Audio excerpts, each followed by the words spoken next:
महात्मा उपासक डॉक्टर सोहनराज तातेड़ पुनरुत्थान और आत्मविज्ञान के बाद अब ला रहे हैं सनातन सत्य, जैसी दृष्टि वैसी सृष्टि, कुदरत, कुदरती रचना एवं कुदरत के कानून से शाश्वत सुख की प्राप्ति। लॉग इन करें www.drsohanrajtated.com, YouTube channel doctor Sohanraj Tated, play store से डाउनलोड करें mobile app doctor Sohanraj Tated. 979 चंदेषु निम्मलयरा आयचेषु अयं पयासैरा सागरवर गंभीरा सिद्धा सिद्धिं मम दिशन्तु सिद्धा सिद्धिं मम दिशन्तु। हे मेरे भीतर विराजमान शुद्ध आत्मा भगवान, परम पिता परमेश्वर, मेरे आराध्य, मेरे ईश्वर, मेरे गुरु और मेरे इष्ट, आप सागर के समान गहरे हो और हिमालय के समान विशाल हो, आप सूर्य के समान तेजस्वी हो और चंद्रमा के समान शीतल हो, आप अजर अमर अविनाशी हो, आप अनंत ज्ञान, अनंत दर्शन, अनंत शक्ति, अनंत सुख का धाम हो, आप रिद्धि सिद्धि प्रदाता हो, मुक्ति प्रदाता हो, मुझे मुक्ति की ओर प्रयाण कराओ, ऐसी शक्ति दो, जागृति दो, आशीर्वाद दो। भाई और बहनों, मातृशक्ति को नमन। आज का हमारा अति उत्तम विषय स्थूल, सूक्ष्म, सूक्ष्मतर और सूक्ष्मतम, ये पदार्थ की अवस्थाएं हैं, ये पदार्थ की कैटेगरी है।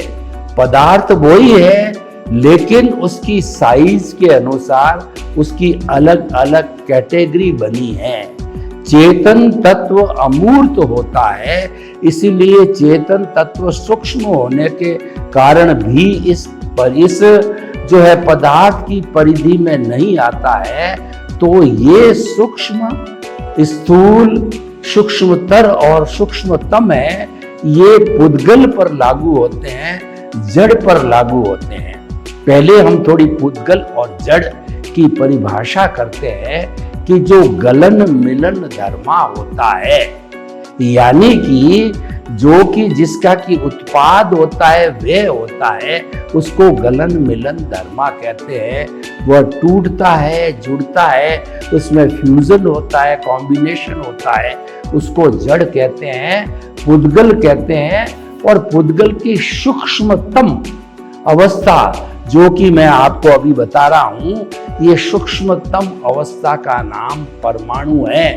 उस परमाणु को किसी भी दूरबीन के द्वारा, विज्ञान की कितनी भी पावरफुल दूरबीन हो, लेकिन उसके द्वारा नहीं देखा जा सकता। उसको तो केवल अवधि ज्ञानी, मन प्रयोग ज्ञानी और केवल ज्ञानी ही देख पाते हैं। इसीलिए ये सूक्ष्मतम होता है, ये शाश्वत होता है, ये शुद्ध होता है। और जब एक परमाणु दूसरे परमाणु से मिलता है, द्विपरमाणु, चार परमाणु, चतुर्परमाणु और अष्ट परमाणु, अनंत परमाणु मिलकर के अणु करके, और वो सारा जड़ पदार्थ बनता है। पहाड़ है, सड़कें हैं, और जो है वो हमारे जो ये सारा जितने भी भवन हैं, जितनी भी चीजें हमारे उपयोग में आती है, वो सारी जड़ पदार्थ होती है, चेतन को छोड़ करके। और जड़ में या पुद्गल में संवेदना नहीं होती, सुख दुख की अनुभूति नहीं होती है। इसीलिए जड़ को, पुद्गल को साधन कहा जाता है। और जो साध्य है वो चेतना है। चेतना कोई भी शरीर को धारण करेगी तो उसे निश्चित तौर पर पुद्गल या जड़ का, मैटर का, एग्रीगेट का सहारा लेना पड़ेगा। पुद्गल के कई पर्यायवाची होते हैं, लेकिन कुल मिलाकर के वह निर्जीव होता है, वह अचेतन होता है। ये पुद्गल की अवस्थाएं हम आपको बताते हैं। पहले स्थूल अवस्था। स्थूल अवस्था वह कहलाती है जो अष्ट स्पर्शी होती है और वो अनंत परमाणुओं से बनी हुई होती है और हमारी आंखों से वो साफ दिखाई देती है। जैसे मेरा शरीर है, ये मकान है, ट्यूबलाइट है, कैमरा है और जो है पलंग है, कुर्सी है, ये सारी चीजें जो है स्थूल चीजें कहलाती है, जो आंखों के द्वारा स्पष्ट दिखाई देती है। होती ये पुद्गल है, जड़ है, लेकिन स्थूल होती है। दूसरी होती है सूक्ष्म। सूक्ष्म वह वस्तु होती है जो कि आंखों से देखने में बहुत दिक्कत आती है, चश्मा लगाना पड़ता है। जैसे सुई होती है, उसमें जो छेद होता है वह सूक्ष्म होता है। और जैसे कि जो किसी चीज का तिल का दाना है या हमारी रेत का दाना है और किसी भी तत्व का छोटा से छोटा टुकड़ा है जो कि बहुत मुश्किल से दिखाई देता है, उसको सूक्ष्म कहते हैं। सूक्ष्म का अर्थ होता है कि बहुत बारीक, माइन्यूट कहलाता है। और इसको जो है हमारी प्रयास किया जाए तो आंखों से, दूरबीन से हम देख सकते हैं, लेकिन ये होता बहुत छोटी छोटी साइज का होता है। और तीसरा होता है सूक्ष्मतर। सूक्ष्मतर वह होता है जो कि आंखों से दिखाई नहीं देता है, लेकिन आजकल विज्ञान ने बहुत तरक्की कर ली है और विज्ञान ने जो कर्लियन फोटोग्राफी है या अनेक अनेक विधियां के द्वारा जो है उन चतुस्पर्शी, उन अष्टस्पर्शी परमाणुओं को वो पकड़ लेते हैं, देख लेते हैं। जैसे हमारा तेज शरीर है, हमारा मन है, जो कि मन हमें बाहर दिखाई नहीं देता है, लेकिन मन के जो अष्टस्पर्शी पुद्गल है, भाषा के अष्टस्पर्शी पुद्गल है, वो सारे जो है दूरबीन के द्वारा देखे जाते हैं। और जो हमारे जो भावों के द्वारा जो है विचार पैदा होते हैं, उन विचारों को जो अष्टस्पर्शी होते हैं उनको कर्लियन फोटोग्राफी के द्वारा देखा जा सकता। वो हमारा तेजस शरीर है। और जो हमारा आभा मंडल होता है, उस आभा मंडल में ये सूक्ष्मतर परमाणु अलग अलग कलर फॉर्म में इकट्ठे हो जाते हैं। और जो ही किसी व्यक्ति के आभा मंडल की रीडिंग की जाती है, आभा मंडल हमारे इस शरीर के बाहर निकला हुआ कुछ सेंटीमीटर का एक घेरा होता है, वह आभा मंडल कहता है। यानी हमारे जैसे विचार होते हैं, उस विचार के अनुसार ये घेरा बन जाता है। और ये आभा मंडल है, व्यक्ति के व्यक्तित्व के बारे में व्यक्त करता है कि व्यक्ति जो है वो संत है, दुर्जन है, नशेड़ी है, बदमाश है, चोर है, वो डाकू है। उसकी आभा मंडल की रीडिंग करने से यंत्रों के द्वारा उसका पता लगा दिया जाता है। जो जड़ पदार्थ है उसका आभा मंडल स्थिर रहता है, क्योंकि उसमें चेतना नहीं है, उनमें भाव नहीं है, वो चिंतन नहीं कर सकते, विचार नहीं कर सकते। लेकिन जो हमारे जो है वो हमारा मूल स्वरूप का आत्मा है, उससे जुड़ा हुआ मन, बुद्धि, चित्त, अहंकार या मन, वचन, काया है, वो सब सजीव मात्र हो जाते हैं। वो शक्ति आत्मा की होती है। वास्तव में तो शरीर ये जड़ होता है, और जब इसमें से आत्मा निकल जाती है तो शरीर इस जड़ को जला दिया जाता है। लेकिन जो ही आत्मा इस शरीर में प्रवेश करती है तो उसके बीच में एक मिश्र चेतन होता है, जिसको प्रतिष्ठित आत्मा कहा जाता है। वह न तो चेतन है न अचेतन है, वो मिश्रण है दोनों का। और उस अज्ञान को प्रतिष्ठित आत्मा कहते हैं। वही सभी तरह का पुरुषार्थ करता है। संसार का पुरुषार्थ भी वही करता है, मोक्ष का पुरुषार्थ भी वही करता है, देहाध्यास के साथ भी वही जुड़ा रहता है, अज्ञा के साथ वही जुड़ा रहता है, और प्रज्ञा के साथ भी वही जुड़ा रहता है। दरअसल में हमारी जो मूल आत्मा है वो तो अक्रिया है, उसकी केवल प्रेजेंस है, वो कोई क्रिया नहीं करती है, वो तो अमूर्त है, उसके अंदर चतुस्पर्शी पुद्गल नहीं है। और विज्ञान की किसी भी पावरफुल दूरबीन के द्वारा उसको नहीं देखा जाता है। उसको तो पूर्ण रीडिंग जो है मात्र केवल ज्ञानी कर सकते हैं। मनोप्रज्ञानी और जो है हमारे अवधि ज्ञानी वो भी पुद्गलों पर काम करते हैं, पुद्गलों को देख सकते हैं, लेकिन वो आत्म तत्व को नहीं देख सकते। आत्म तत्व को जानने वाला, देखने वाला मात्र केवल ज्ञानी होता है। तो भाई और बहनों, जो है हम बात कर रहे थे सूक्ष्मतर की, जो कि अष्ट स्पर्शी पुद्गल होते हैं, लेकिन वो दूरबीन के द्वारा जो है देखे जा सकते हैं। एक होता है सूक्ष्मतम, सूक्ष्मतम चतुस्पर्शी होता है, जिसके 4 स्पर्श होते हैं, शीत, उष्ण, स्निग्ध और रुक्ष। अष्ट स्पर्शी के 8 होते हैं, मृदु, कर्कश और जो है कठोर इत्यादि इत्यादि होते हैं। अष्ट स्पर्शी होता है, वो दिखाई दे सकता है आंखों से, दूरबीन से। चतुस्पर्शी किसी दूरबीन से या जो है अवधि ज्ञानी, मनोपरिज्ञानी अष्ट स्पर्शी को ही देख सकते हैं। चतुस्पर्शी को, कर्म शरीर को नहीं देख सकते। उसको तो मात्र जो है आत्मा ही अपने जो है ज्ञान से देख सकती है। कौन सी आत्मा? प्रतिष्ठित आत्मा, क्योंकि मूल आत्मा की केवल प्रेजेंस है, वो सच्चिदानंद है। सच्चिदाचित चित्त का मतलब वो अविनाशी है, भूत भविष्य वर्तमान में वो सदा एक सी रहती है। और जो है उस चित्त का मतलब वो ज्ञान दर्शन वाली होती है। जब आत्मा का शुद्ध ज्ञान अप्लाई किया जाता है प्रज्ञा के साथ, उसको सम्यक ज्ञान, सम्यक दर्शन कहते हैं।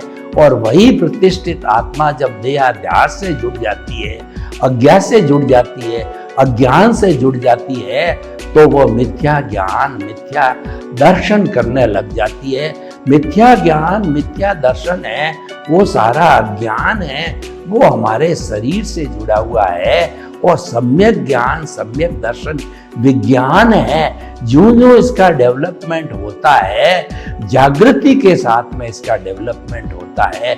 जो जो हमारी आत्मा के प्रति जागृति बढ़ती जाती है, जब हमको गुरु के द्वारा, ज्ञानी पुरुष के द्वारा ज्ञान दिया जाता है, तो उसके ज्ञान के साथ साथ के अंदर हमारी प्रज्ञा जागृत हो जाती है। और प्रज्ञा जो है वो 15% हमको जो कहना चाहिए कि जो 2% हमको अनुभव मिलता है, तो प्रज्ञा उसमें विकास करती जाती है। 15% जो हमारे पास में जागृति है, उसको प्रज्ञा बढ़ाती जाती है। वो हमारी जो है सम्यक ज्ञान, सम्यक दर्शन के द्वारा वो बढ़ते जाते हैं, बढ़ते जाते हैं। और जब ये जागृति 100% का अर्थ ये हुआ, किसी एक पर्टिकुलर विषय के ऊपर 48 मिनट्स तक जो है स्थिर रहना, उसको जो है वो कहा जाता है 100% जागृति। और 48 मिनट्स के बाद में जब जागृति हो जाती है, तो उसको जो है जो क्षायिक सम्यक तो कहा जाता है। उसके बाद में हमारा सम्यक ज्ञान दर्शन गिरता नहीं है, वह 360 डिग्री का अनुभव हो जाता है। आत्मा का स्पर्श होते होते अनुभव 2% से बढ़ते बढ़ते 360 डिग्री का हो जाता है, क्योंकि हमारी जो जागृति है 48 मिनट्स तक जो है स्थिर हो जाती है। तो पारा थर्मामीटर में जैसे ऊपर चढ़ करके ब्लड प्रेशर का है या जो आपके टेम्परेचर का है जाके स्थिर हो जाता है, उसी तरह से जागृति जो है वह स्थिर हो जाती है 100% पे। और 360 डिग्री पर जो है हमारा सम्यक ज्ञान स्थिर हो जाता है। और प्रीतिथि 100% तो हमारी प्रारंभ से थी। जब तक प्रीतिथि 100% नहीं होती है, तब तक हम ये जो है कुदरती रचना देखने की साधना नहीं कर सकते। हमारे पास में ज्ञान नहीं है। प्रीतिथि 100% होने पर ही हम अंतरात्मा बनते हैं, हमारा पद परिवर्तन होता है। बहिरात्मा से अंतरात्मा, स्वार्थ की चेतना से हम जो है वो अंतरात्मा की चेतना पर, अपराध की चेतना पर आ जाते हैं और परमार्थ की चेतना यानी कि हमारा अनुभव 360 डिग्री का हो जाए या हमारी जागृति है 100% हो जावे, तो ये जो है मनुष्य जीवन के अंदर 1 भव में, 2 भव में, 4 भव में, और ऐसा बताया जाता है कि ज्ञान प्राप्ति के बाद, एनलाइटनमेंट होने के बाद के अंदर अधिकतम 15 जन्मों के अंदर मनुष्य जो है केवल दर्शन को प्राप्त हो जाता है।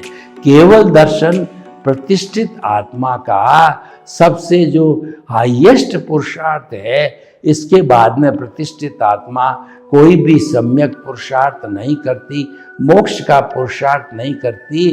और ऐसा होने से क्या होता है, जो ही हमारा सम्यक ज्ञान दर्शन की बढ़ोतरी होने लगती है, उसके साथ में पैरेलल जो है हमारा अज्ञान प्रतिष्ठित आत्मा से जुड़ा हुआ होता है, वह भी इरेज होता रहता है। तो हम जो है विज्ञान को रबड़ कह सकते हैं और अज्ञान को पेंसिल से बना हुआ एक चित्र कह सकते हैं कि जब विज्ञान की एप्लीकेशन होती है, जब सम्यक ज्ञान, सम्यक दर्शन की एप्लीकेशन होती है, यानी रबड़ की एप्लीकेशन हो गई, किसके ऊपर हो गई है कि मिथ्या ज्ञान, मिथ्या दर्शन रूपी अज्ञान का जो पेंसिल का चित्र बना हुआ है, उसके ऊपर रबड़ चलते चलते वो इरेज होता है और जागृति जब 100% हो जाती है तो वो पूरा चित्र गायब हो गया, अज्ञान समाप्त हो गया, तो प्रतिष्ठित आत्मा समाप्त हो जाती है,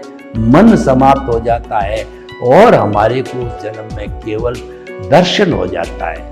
क्योंकि उस जन्म में केवल दर्शन करते करते जितना समय लगा है, तो उस समय में हमारे भाव तंत्र के द्वारा, हमारी प्रतिष्ठित आत्मा के द्वारा, कई बार जो कर्मों के फोर्स के द्वारा कहिए या मिथ्या ज्ञान, मिथ्या दर्शन की एप्लीकेशन कहिए, तो कुछ जो हमारे कॉजेज पड़ गए, तो कॉजल बॉडी तैयार हो जाती है।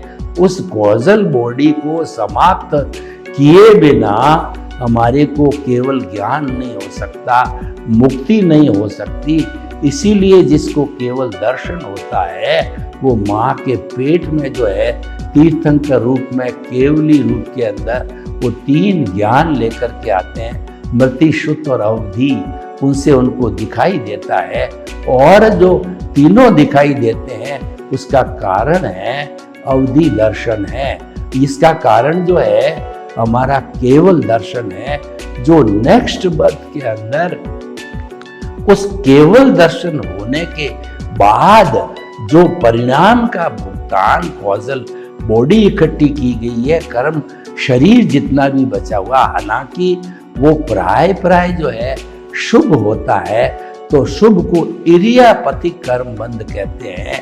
यानी जिस जन्म में केवल ज्ञान होकर के अंतिम समय के अंदर और सिद्ध बुद्ध मुक्त बनना है, तो उस स्थिति में इरियापति कर्म को जो है वो भुगतान करके और केवल ज्ञान की प्राप्ति करके अंत में जितना आयुष्य बचता है, तो उस आयुष्य की समाप्ति पर 13वां गुण स्थान तो केवल ज्ञान का है और केवल ज्ञान का पूरा जो परिणाम का भुगतान होकर के 14वां गुण स्थान आता है।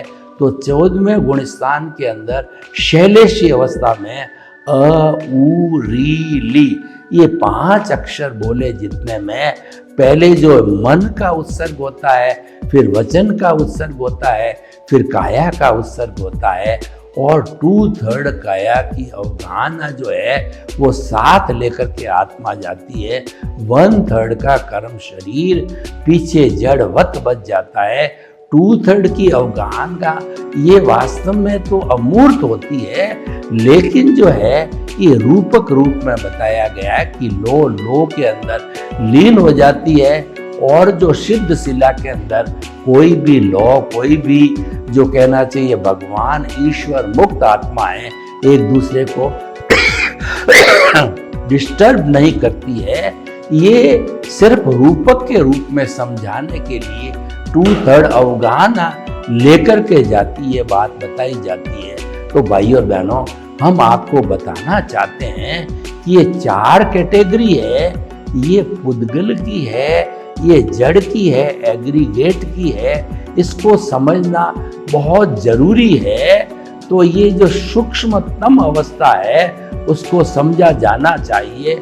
सूक्ष्मतम अवस्था है हमारे कर्म शरीर की है, और कर्म शरीर जो है वह किसी भी वैज्ञानिक दूरबीन से दिखाई नहीं देता है, और क्योंकि वह चतुस्पर्शी होता है वो सूक्ष्मतम होता है। तो भाई और बहनों, सूक्ष्मतम जो हमारा ये जो है कहना चाहिए कर्म शरीर है, इसको कई लोग लिंग शरीर कहते हैं, और कई इसको अज्ञान कहते हैं, कई कॉजल बॉडी बोलते हैं, कई कर्म शरीर कहते हैं। तो ये जो सारा है वह हमारा जो है भव भवांतर में हम इसको भटकाने वाला होता हुआ है। तो ये चारों जो है हमने अवस्थाएं इसीलिए बताई कि इन चारों का अभ्यास करना जरूरी है। और चारों कैसे बनती है? जो स्थूल है वो तो अष्टस्पर्शी पुद्गलों से बनता है, और जो चतुस्पर्शी पुद्गल है उनसे मात्र हमारा कर्म शरीर बनता है। और अष्टस्पर्शी पुद्गल जो कि आंखों से दिखाई नहीं देते हैं, वो हमारे को जो वैज्ञानिक दूरबीन, जो कर्लियन फोटोग्राफी इत्यादि अलग अलग होते हैं, उससे जो उसका चित्र लेकर के और उसका विश्लेषण किया जा सकता है। तो भाई और बहनों, ये आज का विषय जो है हमें अध्यात्म विज्ञान को समझने के लिए बहुत हेल्पफुल होता है। जो हमारा तेजस शरीर है वह अष्टस्पर्शी पुद्गलों का है, और वह जो है उसको विज्ञान की दूरबीन के द्वारा देखा जा सकता है। तो उसको तेजस शरीर कहते हैं, उसको प्रतिष्ठित आत्मा कहते हैं। प्रतिष्ठा करने वाली आत्मा प्रतिष्ठित आत्मा कहलाती। वास्तव में आत्मा तो मूल एक ही है, लेकिन उसकी कैटेगरी, उसके विभाग अलग अलग है जो अपना काम करते हैं। क्योंकि आत्मा अमूर्त है और वह तो मोक्षगामी है, लेकिन इस अज्ञान के उसके साथ जुड़े होने के कारण उसके परिणाम स्वरूप है वो हर समय में अलग अलग शरीर धारण करती है। तो हम ये कहना चाहते हैं, शरीर से जुड़ा हुआ चाहे सूक्ष्मतम हो, चाहे सूक्ष्मतर हो, चाहे सूक्ष्म हो, ये सारा पौद्गलिक कहिए या जड़वत कहिए, इसको संपूर्ण नाश करना जरूरी है। इसको नाश करने के लिए हमको कुदरत की सहायता लेनी पड़ती है, कुदरत के कानून का पालन करना होता है, और जो कुदरती रचना को देखते रहना होता है। जो व्यक्ति केवल कुदरती रचना देखता है वह सन्यासी है, और जो व्यक्ति देहाध्यास के द्वारा के साथ या हमारे 5 इंद्रियों के सुखों के साथ के अंदर जुड़ जाता है, वह जो है सन्यासी होते हुए भी गृहस्थी है। तो मूल बात क्या है कि हमें जो हमारा परिणाम चल रहा है, उदय चल रहा है, प्रारब्ध चल रहा है, उसको विचारों के रूप में बाईपास करना चाहिए। हमारे जितना भी उदय प्रारब्ध है उसका भुगतान विचारों के द्वारा, मन के द्वारा होता है। मन को विचार कहा जा सकता है, इसीलिए कहा जाता है कि उसके साथ तन्मयाकार नहीं है। तो विचारों को बाईपास करो, बाईपास करो, बाईपास करो। इसका अर्थ क्या हुआ? तुम मात्र ज्ञाता दृष्टा बनो, तुम मात्र भेद विज्ञान करो, जुदापन की जागृति करो, साक्षी भाव रखो। शरीर अलग है, मैं अलग हूँ। शरीर जो है मिला है वो मेरे अज्ञान के स्वरूप मिला है। तो इस शरीर को अज्ञान का विभाग कहा जा सकता है, उसके कारण कहा जा सकता है। उसके कारण जो कर्म शरीर सूक्ष्मतम को समाप्त कर दिया जाए प्रतिष्ठित आत्मा के द्वारा। और प्रतिष्ठित आत्मा चार्ज तो करती है, साथ साथ में उसी प्रतिष्ठित आत्मा का मैकेनिकल मोड के अंदर डिस्चार्ज हर समय चलता रहता है।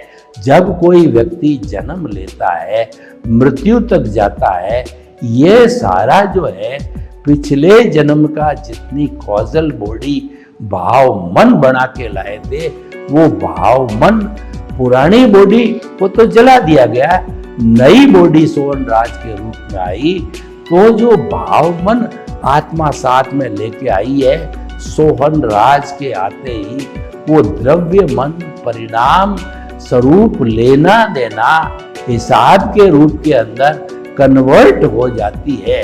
तो भाइयों और बहनों, हम आपको ये बताना चाहते हैं कि ये चारों की परिभाषा, इसका विश्लेषण जानना जरूरी है, तभी हम आत्मा को जान सकते हैं। सर्वे भवन्तु सुखिनः, सर्वे सन्तु निरामया। लोक के जीवों को सुख मिले, शांति मिले, आनंद मिले, प्रेम मिले, सौहार्द मिले, और सब हम सूक्ष्मतम को जान करके अपने गंतव्य को प्राप्त करें। आपके प्रति मंगल भावना। ओम शांति।